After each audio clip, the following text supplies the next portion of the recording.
So KDA Cup days 1 and 2 have been completely wrapped up, and we are now given our top 32. We're going to join the other top 32 players who performed so well on ladder they got a bye straight to day 3, and these 64 players are going to duke it out and battle it out to try to win out KDA Cup for days 3 and 4 coming up this Saturday and Sunday. Now typically when we do a VOD review from these tourneys, we usually take like the top performing player and we try to review one of their games and see what we can learn.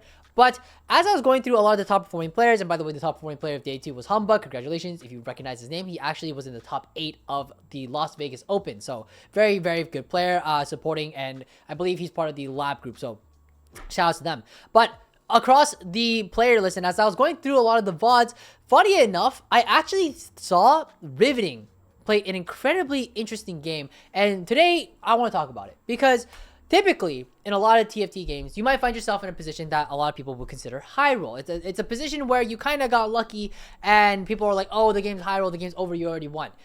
The problem is that if you high roll, you have to know how to pivot. You have not pivot, but you have to know how to pilot that specific high roll and how to turn that into your advantage. So that's what we're going to talk about today, how you turn your luck and take that and maximize it to the best of your ability, and even trying to force lucky positions for your favor. So currently this is 1-2. We are inside of the Golden Symphony realm, so you are getting a bunch of golden augments and nothing of other tiers. We are given an Annie 2 already off rip with no headliner, a Lilia as well, and a Kennen in our shop. So it's already looking like a bit like an Annie reroll game, and if you've seen the thumbnail of this video, you probably know where this is headed. He is holding the Twitch as well here just because Twin Terror Twitch reroll is super strong at the moment. It's a very solid top 2 comp. If you came by my stream today earlier, you might have seen me play it. You can see he also has a bookmarked as well because he's like constantly looking for these Twitches, because if you can play Twin Terror, it's like almost a guaranteed top 2. Super good for tourney. But nonetheless, we do have the Kennen, the Lilia as well, so we are thinking about super fans potentially playing around a very standard Annie reroll line. We do get a chain as well as a tier, so nothing that like screams Annie reroll in terms of item slams, no Shojins, no Nashers, but we do have components of each, so it's still pretty good. Given that old Razzle Dazzle at 2-1, keepers and support cash, never take the Sogman at 2-1, it's fucking terrible. Actually, that might change in the next patch, but that's not the topic of this video, so we're gonna skip that for now. Keepers and support cash, you're probably leading support cash, to be honest. Out of all of these, keepers 2-1 doesn't sound that great to me. Nothing in here is particularly that great. Gifts from the Fallen, not that great early either. You don't have a lot of units that are gonna die and pass on those stats, so not that great either. Reroll the middle as well. LDP, again, not great during the early mid game. You don't have a lot of stats you're trying to share anyways, right? You don't have a lot of items, you don't have a lot of upgraded units, so it's looking like support cashier, which isn't like the most high roll of options, but it is your only choice. So as we're going to see, Riveting does take it, and he's given Zeke's Obsidian Cleaver, ZZ Rot, and Locket. None of these are that great, but we do have like some level of damage with Annie, so we're probably just going to be thinking about ZZ Rot or Locket in this spot. He ends up deciding to go with Locket here, and we're just chilling at level 3. Again, very standard procedure. Nothing here really screams that it's like, oh, that's really that great here. We can't make 10, unfortunately, because we are sitting on 2 pairs plus the Annie that we want to hold on to, and we're basically committed to Annie from this point. I want to say this real quick. This game, as you may or may not know, it's like very clearly an Annie reroll game. But even with that being said, I just want to point out that yes, Annie reroll, he does high roll when he hits the Annie in this game, and I want you to guess when he hits the Annie. It's a little earlier than you might expect. It was very surprising when I was watching this game.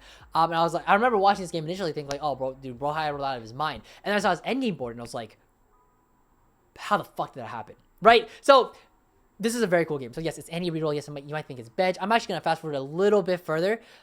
See, as you see here, he does hit the Annie. It is the Annie headliner. It is +2 emo. I apologize to you, I did cover it, but we are already sitting at fucking 8 Annies at 2-3. It's very fucking early, and this is, yes, a very high roll spot. So how do we take the spot, and how do we proceed to go from here? Funny enough, this Chimbo guy is also holding on to an Annie headliner as well, but I mean, he's not even close. We're already 8 Annies. It's basically GG's. So going on to the carousel here, we're probably thinking about things like Shojin, thinking about Nashers, thinking about, all these other items, but he actually ends up, I believe Riveting goes with the belt here, which is great, and there it is, the Annie 3 natural in the shop. He hits it at 2-5. If you guess 2-6, unlucky. You're actually wrong. He hit it even earlier. So very insane spot to be sitting in. This is just a very free Nasher slam here. This spot is disgusting. This spot is disgusting. He's basically guaranteed his streak here. He gets to make 20 gold as well on 2-5.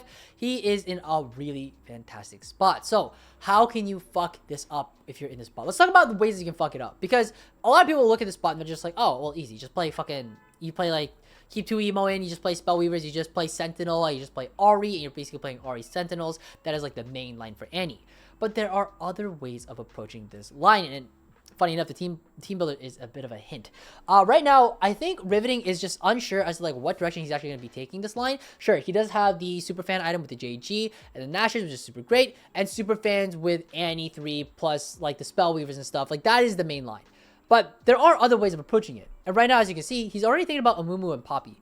And for Emo is not a very typical line to be playing when it comes to Annie. The main reason is because Shojin is such a good item on her, but if you end up with blue buff instead, for Emo is better because you don't waste the extra auto, I believe, with Shojin. So the math just works out that blue buff is better with 4+ Emo, and then Shojin is better with only 2 Emo. So he's already thinking about Emo. He's not really sure if he's going to get that blue buff for the Shojin yet.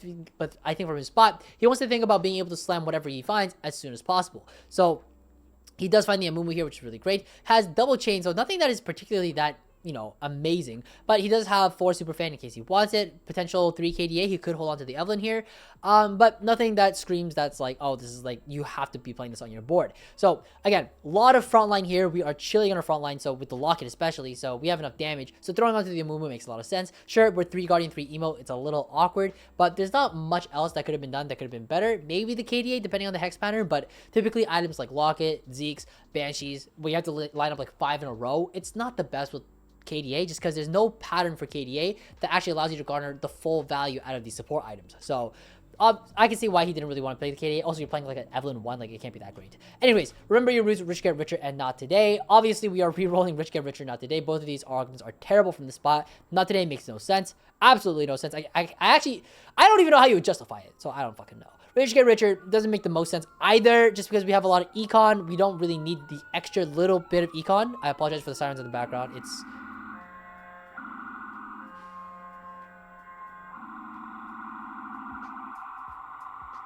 Jesus, what the hell? What the fuck is going on outside?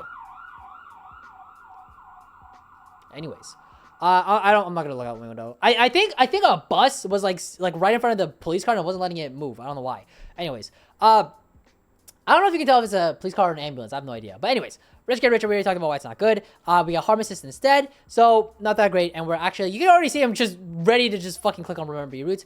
And he's probably thinking about it. And I think at the end of the day, he does decide on it. Just because Harm Assist doesn't make too much sense. We can't garner too much value out of it. Remember Your Roots, we are already thinking about potentially playing around the Emo line, right? Potentially thinking about playing 4 Emo instead. We know that's definitely an option depending on what we find on the carousels and whatever items we natural. So Remember Your Roots can make a lot of sense if we decide to play a little more vertically into Emo. So we're probably going to be leaning more towards blue buff in terms of itemization. Again, nothing so far has really stuck out as like, oh, this is an incredibly like interesting and thoughtful play. So far, he still is just sort of playing a very standard Annie game. Nothing really strikes as incredible. And you know what? I understand. If you're just sitting around, you know, just like, what the fuck's going on? Watching Kai stare out the window at an ambulance and like, he's bro's just like dicking around like nothing's interesting yet. It's coming. All right. It's coming. Relax. All right.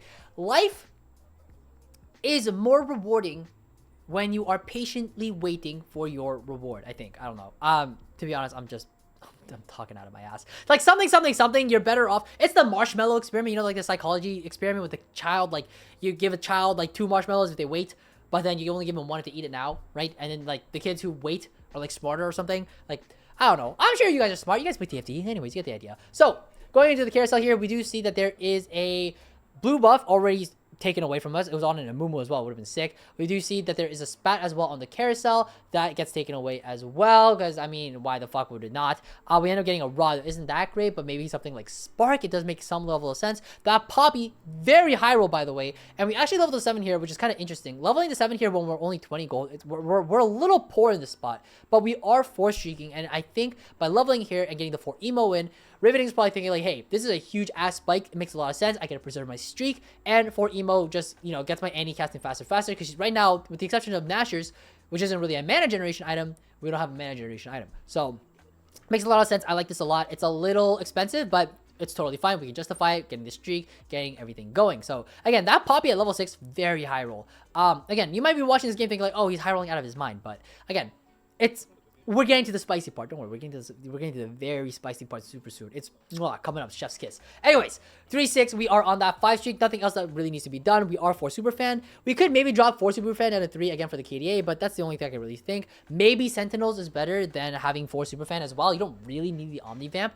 on Annie. Doesn't make a lot of sense here. And as you can see, actually funny enough, Riveting is like constantly looking at the team plan because I think bro is lost. Like this is like a very weird approach to playing any reroll, and I think he very well understands that. Very lucky, by the way, winning this fight out, and I think he's still like a little lost in sauce. He's not 100% sure what his game plan is, but he's trying to figure it out, and so far he's been doing a fantastic job. Nothing I've really seen that I've been like, oh, that's an egregious error by any means. Like he's done very, very well. So anyways, 4 emo for superfan, get the tier, which is great. That gives us our blue buff, which is perfect because we'd rather have blue buff than Shojin in this spot, and so we're slamming the blue buff here, super great. And we have a spark as well. I didn't realize how great his itemizations were actually like falling into place here. It's actually very nice. He gets the Nashers and then he gets the blue buff, which is ideal. It's better than the Shojin, and then he gets the spark as well, which is great because it kills the rod that we had. The itemizations are also like pretty fucking nice. They're pretty sweet this game. So you cannot lie. Like Riveting is having a very fantastic game this game. You can't lie. He's high rolling very much. But how do we go from here, right? And I think this is what's really interesting. Going into the 4-2 augments out, and this is when we are finally gonna start talking about the good stuff. Heroic presence, best friends, and submit to the pit. What are you taking this spot? I want you to think about it, because what are you taking this spot? So far, heroic presence kind of makes the most sense. It's either best friends or heroic presence, right? And the reasoning is because we're 3 out of 4 guardian. We have potential to play 4 guardian at 8. It could make sense, right? It is possible. Best friends is also semi-possible as well. I'm not really sure what the stats are exactly between these 2 augments. We can quickly check for you though, just to make sure. But guardians isn't really the best unless you have like a York 2. Heroic presence is actually at 4.8 at the moment. It's really bad at 4.2. Best friends is at 4.7. Neither are that great. But obviously we're not picking submit to the pit. It doesn't make any sense. So as we can see here, Riveting is probably like a little pissed off because like, what the hell is this shit? Rerolls middle, hits magic 1, finds salvage bin, and then he's probably gonna reroll the left side as well. I don't remember if he does here, but let's see what happens. Does he reroll the left side? He rolled the left side. We are teaming up, magic 1, salvage bin. All right, locking your bets. I want you to lock in your bets. What do you think you choose in the spot?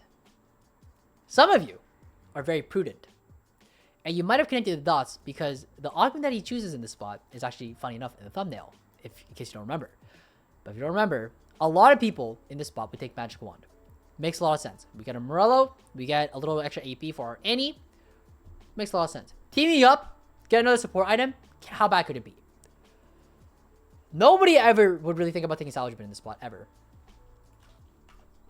Riveting is different. Bro is built different. He's looking at these augments. He thinks about Magic Wand, thinks about the benefits of it. Makes a lot of sense. But he's thinking, I can try to win this game, and he takes Salvage Bin. So why the fuck would you ever take Salvage Bin in this spot? Right? You're never selling this Annie. You're never selling this Amumu. Right? You're not really garnering a lot of value out of whatever you can find. So why are we taking Salvage Bin? The answer, funny enough, is, have you guessed it yet? Emo Spat. Riveting is considering playing 6 emo. And you might be going like, well, 6 emo, like how the fuck's that possible, right? Because like we don't even have a spat. Like how the hell are we gonna find a spat? Like it makes no sense, right? Like logically it doesn't make a lot of sense. But think about it real quick. When it comes to being in a high roll position, right? And knowing what are the potential outs for your conditions, right? For your like certain spots, you need to think about what are some potential ways I could high roll and win out, right? What are ways? Jesus Christ, what the hell is going on? Anyways, you have to think about, right? What are different ways that you can win out? What are some, what would be a potential high roll that could win you out the whole game, right? 6 emo, if he manages to find it, especially if you remember your roots, wins him out completely. So if somehow he's able to find a spat somewhere, which again sounds ridiculous, he will be in a position where he'll be able to basically just win out for free. So this is his thought process, at least from what I assume. Magic Wand is the secure, easy way to go. But one, we're in tourney, we want to gather as many points as we can. We already know a top 4 is very secured from the spot.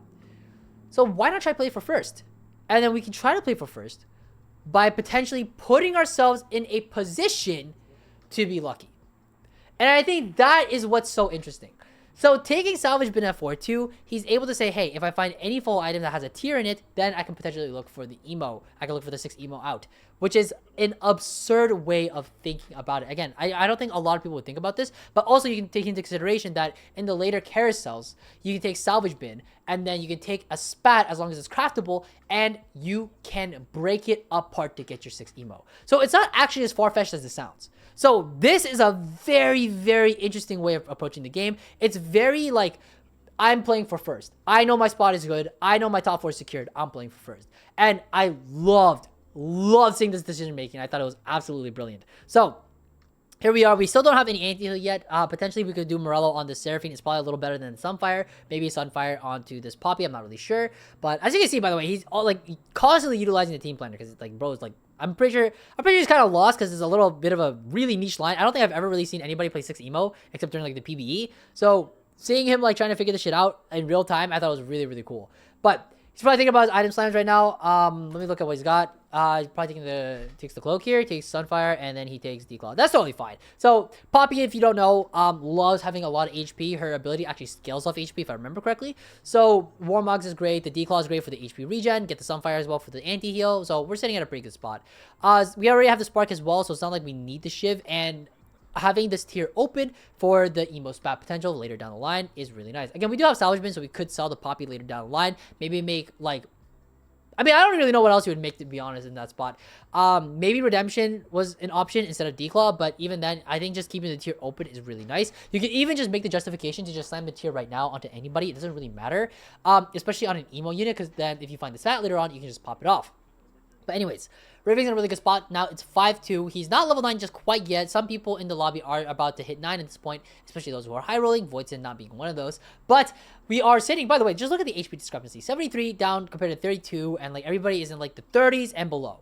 So we are chilling. Our HP lead is massive. Our spot is really good. And you can see he's just pumping level because there's nothing else he really wants to hold. And he knows that it's just going to be a fast 9 at 5-5. Not the fastest of fast 9s, but he's definitely really up there. And he's chilling in this spot. A little awkward that he doesn't have to keep the super fans on his board, though. It would have been nice to have like a better item than JG as a third item on Annie. I think super fans in general with the Annie line, it's something that you drop out of, especially during stage 5.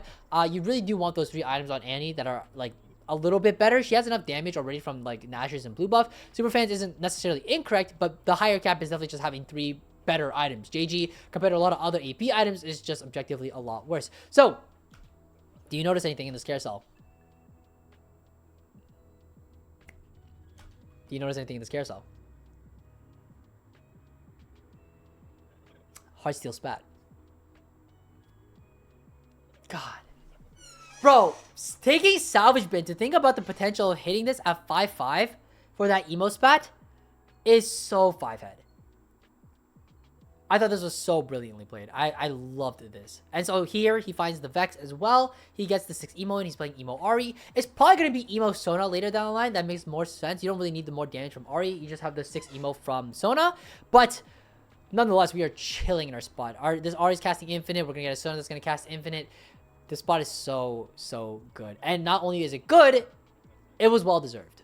You high rolled, yeah, you high rolled, sure. I mean, I don't know how much it's like completely deserved, but it's pretty fucking deserved. Seeing this emo out with Salvage bin at 4-2 was so fucking nutty, man. So props to you, really well played. And as you can see on the right hand side, the HPs are getting lower and lower and lower. It's not even stage 6 yet, and people are already dying off like crazy, dropping like flies. True damage, Caitlyn in the back, by the way. So by the way, these are some incredibly strong boards. Voicen is playing a very, very strong true damage board. But even then, it's just not enough for 6 emo, and Annie is clearing him and winning out. Voicen actually, I thought he was gonna die this round. I guess he just doesn't.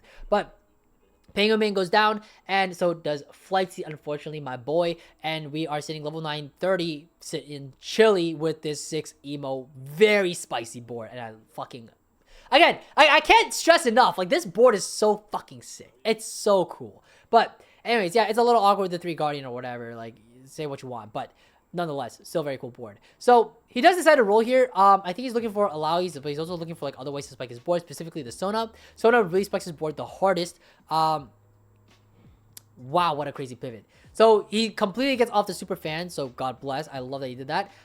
Gets the emo spot onto the Sona here, gets the Shojin, I would assume. Tight. Wow! Oh, he's so smart. Dude, getting the Nashers. Dude. Oh, dude, he's just so much better than me, man. Like, what the fuck? Anyways, yeah, I mean, it sounds like I'm glazing a little bit, but bro, like, dude, this game is played so well, man. Like, there have been, in my opinion, very few errors, if any at all, throughout the entirety of this game. This is what I would argue is, like, very close to, like, a perfect game. So, really well done. I really wish, like, TFT had, like, an accuracy rating. Like, you're like, oh, you played, like, this well. Or, like, whatever, you played, like, this accurately based off, like, I don't know. Like, we don't have, like, a stockfish. We don't have, like, a mortfish bot, right? To tell us, like, what was the absolute perfect play. But, nonetheless, really well played. You can see super ecstatic down in the bottom right. Like, very well done riveting. And I hope you guys learned something. I hope this video was awesome. I hope this video was helpful because I loved watching this game. I thought it was so well played, especially the Nashers at the end. I didn't even know he did that. I skipped that part during the initial time I scrubbed through it. So, really well played, dude. Well done. And I hope you guys enjoyed. And I will see you guys next time for another video. But until then, I'll see you guys all later. Take care, guys, and happy climbing.